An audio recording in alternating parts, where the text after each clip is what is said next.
still here after all this time. Of course, I could have bought a even bigger house and and all that kind of stuff, but I'm so attracted and so attached to this one that I've been here after all these years. Other guys, like Jay, his house is twice the size of mine. Jay has twice the size. Yeah.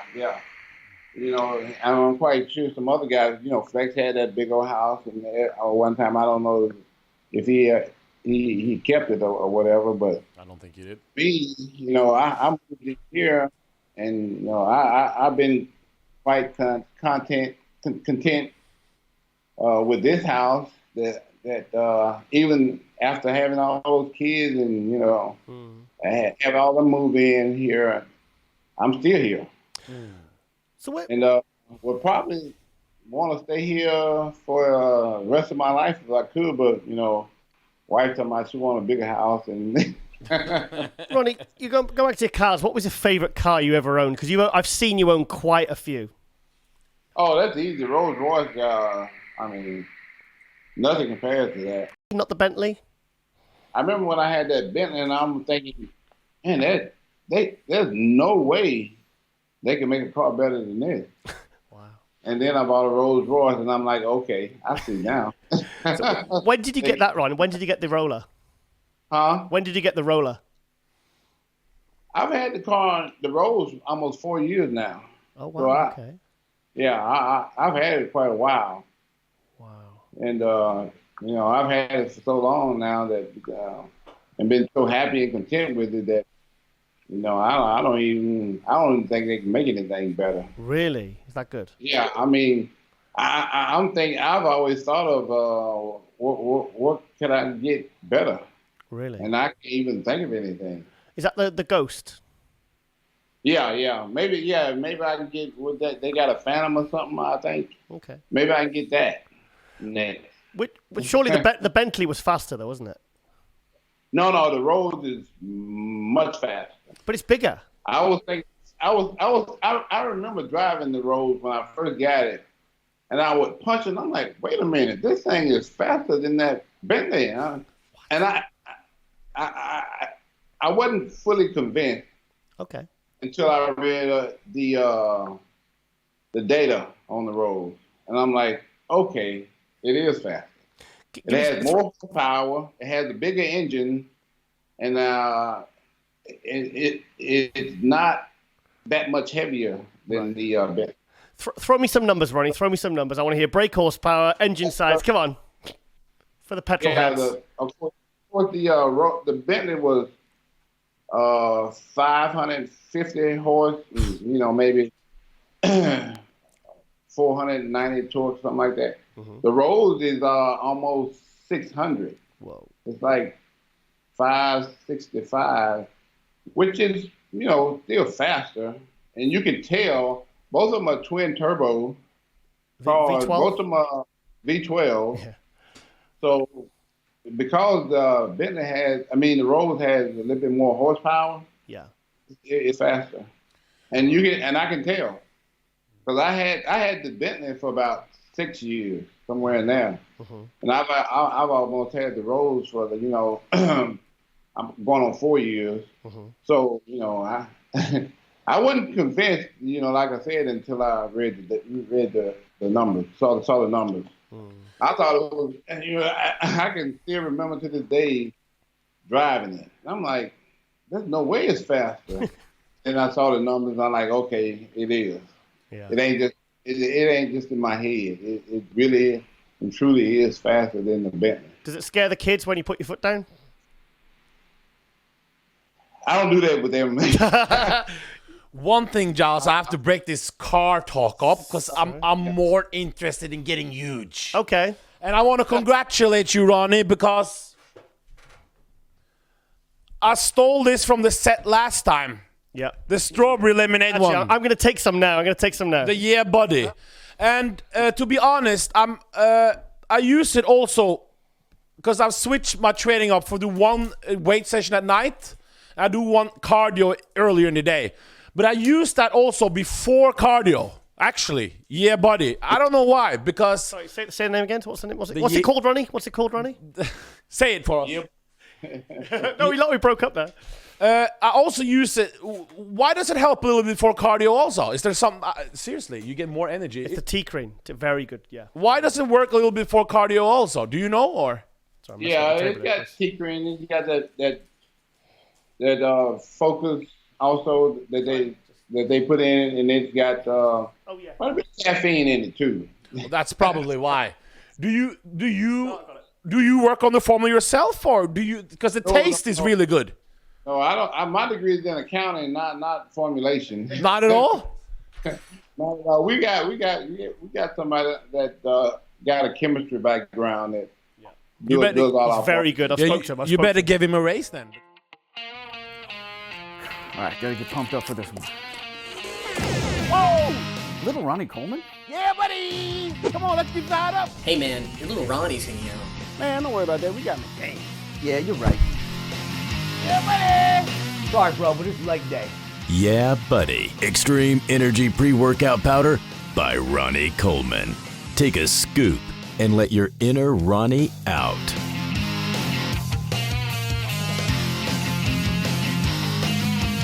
You have a new supplement also for cardio and fat loss. We just came out with Lightweight Baby. I love it. What was it called again? Lightweight Baby. Yeah, buddy. Yeah. What's special about that? Wrong catchphrase. We got buddy. Ain't nothing but a peanut, as far as the protein goes. Now Lightweight Baby. What's different with this? What's new? It's a new product. What's this formula about? It replaces beta stem. It's a weight loss thermogenic tablet, and cheers, guys. Basically for that, and also gives you energy, throughout the day. So it's a different formula. It's a little bit better than beta stem. So we're just real happy about it, and real excited about it, and can't wait for people to try it. Do you know the one thing about RCSS? Because I used to work for Ronnie a few years ago. It's the flavorings. How was Giles as a worker, Ronnie? Oh, was he? Yeah, a lot of people don't know, but we test our own products on ourselves before we put them out. You do? Yeah. That beta stem probably took about 18 months. It's fantastic. 18 months to really formula. Good. You literally, very good thermogenic. We put it out, and just about everything.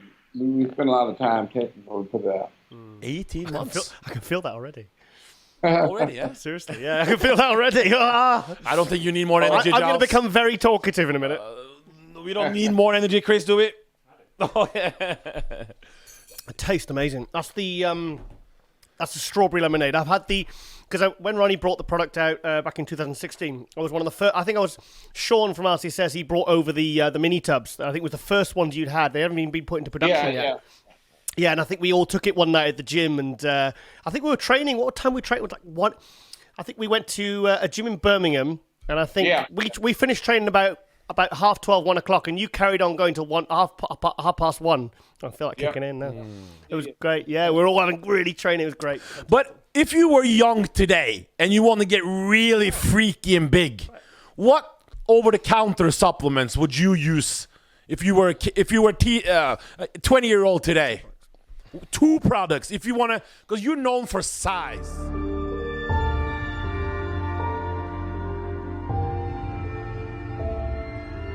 Ronnie is a genetic freak. I feel like God built him to be a bodybuilder, man. It should be the best. Probably the most impressive bodybuilder would be Ronnie Coleman. 3 years, so he got so strong, he outgrew me. Everybody want to be a bodybuilder, right? So nobody want to lift this heavy ass weight. Yeah, baby. Go there to yell and scream. That's what makes champions. We used to bring people in here to try to match him, and a lot of them didn't even make it through the first workout. Go! I know it, go! Yeah!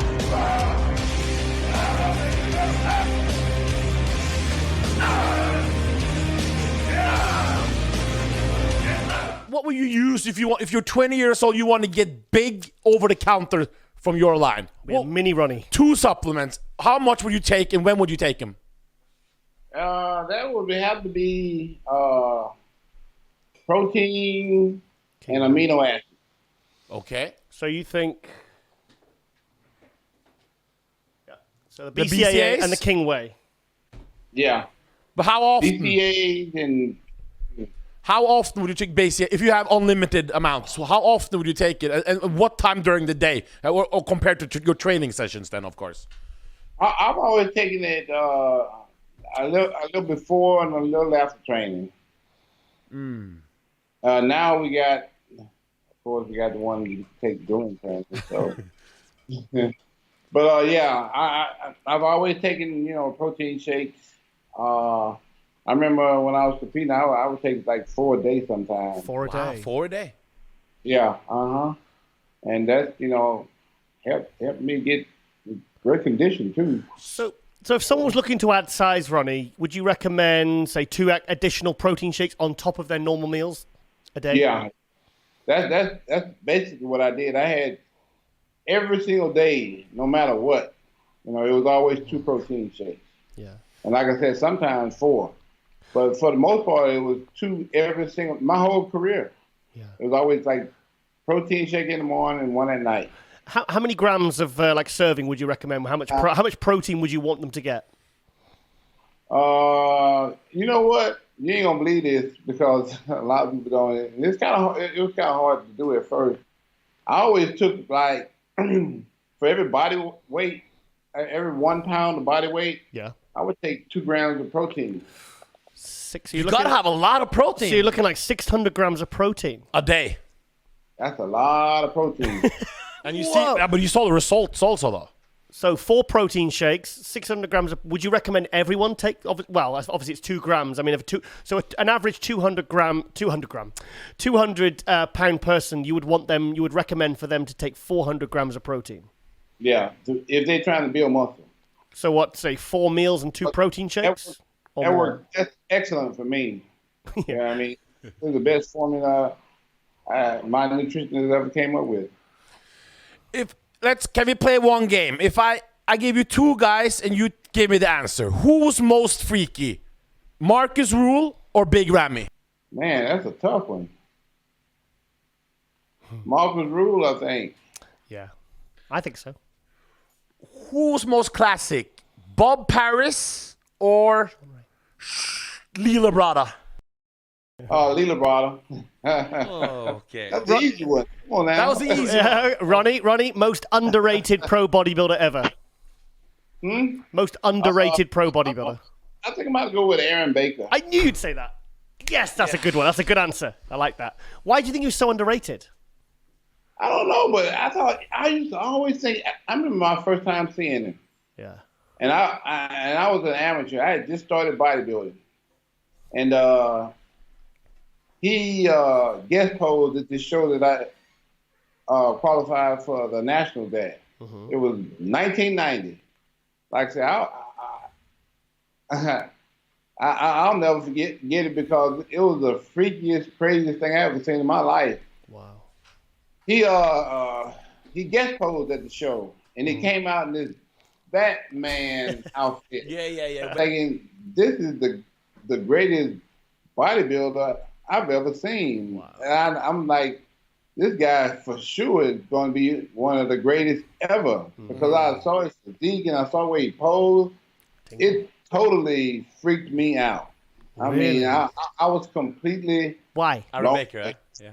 Why? Aaron Baker, yeah. And I used to always see him compete in shows. I'm like, man, why is he not placing high? What's going on? Some politics going on. What am I seeing that the judges are not seeing? Yeah, I agree. Totally agree. Yeah. Thought he should always have placed high in every show he competed in. Yeah. Always thought that.